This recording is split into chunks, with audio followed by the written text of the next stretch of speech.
कायद-ए-आज़म रहमतुल्लाह अलैह को यहाँ पर आए हुए अब 1 साल से कुछ वक्त ऊपर हो चुका था।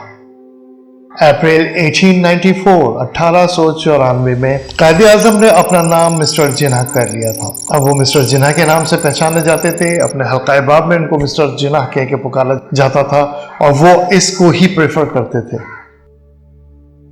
जो बाद में आगे जाके इनके जिन्ना भाई के नाम से भाई इन्होंने हटवा दिया था, तो फिर ये मिस्टर जिन्ना भाई की जगह मिस्टर जिन्ना ही लिखने में भी आ गए थे।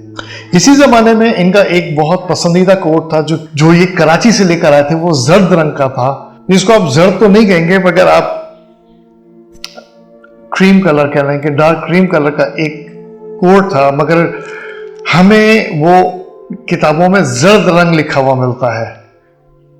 अब ये अल्लाह जाने क्यों लिखा गया है मुझे नहीं मालूम, मगर वो जर्द रंग का कोई कोट अमूमन होता नहीं और उस ज़माने में तो बिल्कुल नहीं होते थे। या तो आप उसको डार्क क्रीम कह लें या क्रीम कलर कह लें, उस कलर का एक कोट होता था। तो कायद-ए-आज़म रहमतुल्लाह अलैह का वो पसंदीदा कोट था, वो भी उन्होंने पहनना छोड़ दिया था।